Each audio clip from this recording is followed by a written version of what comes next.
Hello बच्चों, कैसे हो? कैसे चल रहा है? देख रहे हो कंस्ट्रेंट्स? समझा या नहीं समझा? आइए एक और क्वेश्चन खेलते हैं कंस्ट्रेंट के साथ। पुली वाला बड़ा ब्यूटीफुल है, अच्छा सा है, क्यूट सा है, समझोगे मज़ा आएगा। ठीक है, फिजिक्स के साथ मज़े लेने चाहिए। क्लियर? चलिए क्वेश्चन करते हैं without wasting the time. Acceleration of the block B निकालना है मुझे। ठीक है, एक फिगर मैं आपके सामने अभी पेश करता हूँ। In a figure below, assuming the surface and a pulley P1 and P2 all are smooth is, और आंसर दिया हुआ है, खुद ही आंसर भी दे रहे हैं, कितने अच्छे लोग हैं। X F upon Y M, ये मुझे उन्होंने आंसर दिया है, जबकि बोला है कि x और y आपके को प्राइम हैं, तो find finally x plus Y, ये उन्होंने फाइनली मांगा है। फिगर मैं आपके सामने पेश करता हूँ। कंस्ट्रेंट प्रॉब्लम ही अगेन, ठीक है, कंस्ट्रेंट ही है, कंस्ट्रेंट, ठीक है, कंस्ट्रेंट प्रॉब्लम ही है सर, कंस्ट्रेंट मोशन की ही है और पुली सिस्टम की ही है। राइट, हम बात सिर्फ उसी की कर रहे हैं अभी, पुलिस सिस्टम की है। मैंने आपको बोला ही था, जितने भी क्वेश्चन मुझे अच्छे दिखेंगे मैं तुम्हारे सामने पेश करूँगा। ठीक है, चलिए, और ये मेरा ए ब्लॉक है, ये मेरा 2m है, ये मेरा पुली है, ये एक पुली जा रहा है, ये एक पुली जा रहा है, और ये इधर से इधर एक पुली और बना दिया गया है। ये बेचारी एक दीवार है, और ये, ठीक है, ये स्ट्रिंग के साथ कनेक्टेड, ये पुली P2 है, ये पुली P1 है, और गुरुजी ये यहाँ से ये ब्लॉक, फिर दोबारा ये ब्लॉक है B, और इसका भी मास 2m है। यहाँ से इस ब्लॉक पे मैं फोर्स F लगा रहा हूँ। ठीक है, बाकी उन्होंने कुछ भी प्रॉब्लम में नहीं दिया है। ठीक है, ये पुली P1 है, ये पुली P2 है, इसका भी मास 2m है, इसका भी मास 2m है, और मांगा है उन्होंने मेरे से द एक्सेलरेशन, जो बोला है, of the block B is, acceleration of the block B is ये है, acceleration of the block B is this. तो फाइंड x प्लस वाई, है ना, इंटीजर बेस्ड सवाल है। क्लियर? देखिए कैसे कर सकते हैं। अच्छा, एक रह गया भाई, आप कहोगे कि सर ये तो बेचारा रह ही गया, है ना, ये यहाँ से है, बंधा हुआ है। अब कुछ नहीं करना, जैसे हमेशा करते हैं, सबसे पहले तो FBD बना के अलग अलग इनके ऊपर हम फोर्सेस लगा देते हैं, अच्छे बच्चों की तरह, विदाउट एनी टेंशन। ठीक है, आइए, वो टेंशन नहीं, दिमाग वाली टेंशन। ठीक है, तो F यहाँ से अगर आप फोर्स लगा रहे हो, तो अगर मैं A ब्लॉक की बात करूँ, है ना, तो यहाँ पर जो टेंशन होगी सर, अगर ये टेंशन आपकी T1 है क्लास, ठीक है, तो ये ऑब्वियसली, और यहाँ पे अगर T1 है और मैं ये पूरी एक वायर में टेंशन T मानता हूँ, ये भी T है, ये भी T है, ठीक है, तो इस पे अगर मैं FBD बनाता हूँ तो F, बॉडी इधर ही जाने वाली है, F minus T1 is equal to mass into acceleration of A। सही है, F minus T1 is equal to mass into acceleration of A। बड़ा सिंपल सी चीज़ है जो हम देखते हैं। अच्छा, अब सर इसके लिए हम देखते हैं, राइट, इसमें अगर टेंशन इधर है, खिंचाव इधर भी आएगा T, है ना, और एक खिंचाव इधर भी आएगा T2 ले लो। ठीक है, अलग सी वायर है, तो T2 टेंशन ले लेते हैं। तो अब जो T2 है, साइड में अगर देखा जाए तो ये भी T है और ये भी T है, क्योंकि वायर एक ही है, सिंगल स्ट्रिंग है, तो यानी कि T2 is equal to twice of T। ये भी ये बात सच है, देखो, क्योंकि ये पुलिस से फिक्स्ड है ना, तो T2 is equal to twice of T। दिख रहा है ना तुम्हें, T2 जो टेंशन है वो ट्वाइस ऑफ T के बराबर है।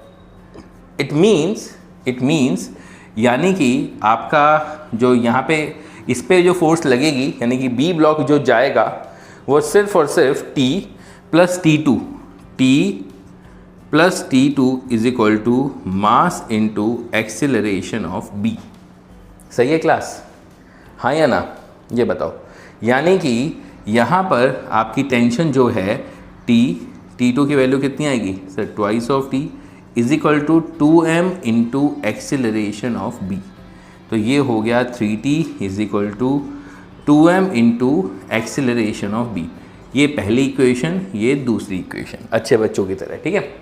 अब आएगा मोड मज़ेदार, क्योंकि यहाँ पे भी मैं t1 की वैल्यू चलो 2t के फॉर्म में लिख देता हूँ आपकी इच्छा के लिए। एक काम करते हैं, इसे इक्वेशन नंबर 1 नहीं मानते, एक और लिख लेते हैं, f माइनस 2t, क्योंकि t1 is equal to twice of t है, is equal to 2m into acceleration of a। ये मेरी पहली इक्वेशन और ये मेरी दूसरी इक्वेशन, ठीक है। अब सही है। अब एक सबसे भारी समस्या आपकी ज़िंदगी में, वही जो रिश्ता जो कहलाता है, एक रिश्ता जो कहलाता है एक्सीलरेशन के बीच में जो रिश्ता कहलाता है, अगेन द कंस्ट्रेंट इक्वेशन, है ना, वही है छोटी सी चीज़। अब आप देखो इसको कैसे सॉल्व करना है, 1 मिनट के अंदर बता देता हूँ। कल आपको एक रिलेशनशिप बताई थी, अगर ध्यान हो, अगर कोई ब्लॉक यानी कि कल अगर हम देखा था t1 is equal to n times of t2 है, तो हमने बोला था सर जो एक्सीलरेशन ऑफ 1 होगा इट इज़, मतलब आप बोल सकते हो t2 बाय n हो जाएगा, या कह सकते हो एक्सीलरेशन ऑफ 2 बाय n हो जाएगा, यानी it will become 1/n times. आप बोल सकते हो कि a2 will be equal to n times of a1। उस केस में यही बताया था ना, अपोजिट हो जाता है, कल बताया था लास्ट लेक्चर में अपने की जो कंस्टेंट वाली प्रॉब्लम थी। यहाँ पर भी हमें क्लास वही गेम खेलना है। ये जो इस पे ऊपर जो टेंशन लग रही है वो रेशियो कितना है, आप देखोगे इसका है 2t का रेशियो, और यहाँ पे कितना है सर 3t का है। 3t टेंशन लग रही है, इधर 2t टेंशन लग रही है ना, तो रेशियो कितना है 2:3 का इधर, तो उसके अपोजिट हो जाता है, नहीं हो जाता है। तो अगर इसका एक कॉमन एक्सेलरेशन में a मानता हूँ, तो यहाँ पे यानी कि एक्सेलरेशन कितना हो जाएगा sir, thrice of a। Ratio opposite हो जाएंगे, नहीं हो जाएंगे। तो यहाँ पे अगर 2:3 का रेशियो है, तो सर एक्सेलरेशन विल बी इसके अपोजिट हो जाएंगे, यानी कि ये हो जाएगा थ्राइस ऑफ a और ये हो जाएगा ट्वाइस ऑफ a। बात क्लियर हुई नहीं हुई? सेम यही रिश्ता मैं यूज़ कर रहा हूँ, सेम अपोजिट हो जाता, नहीं हो जाता है। अगर t1 is n times of t2 है, तो a2 will B n times of a1 हो जाएगा, यानी कि उसके अपोजिट हो जाता है। तो यानी कि रिवर्स हो जाती हैं चीज़ें। अगर रेशियो आपका टेंशन का 2:3 का है, यहाँ 2t लग रहा है, यहाँ पे 3t लग रहा है, तो सर इनके एक्सेलरेशन भी, अगर एक कॉमन एक्सेलरेशन में एक a मान के चलता हूँ, ठीक है, इन जनरल, तो रेशियो इनका 3a और इसका 2a हो जाएगा।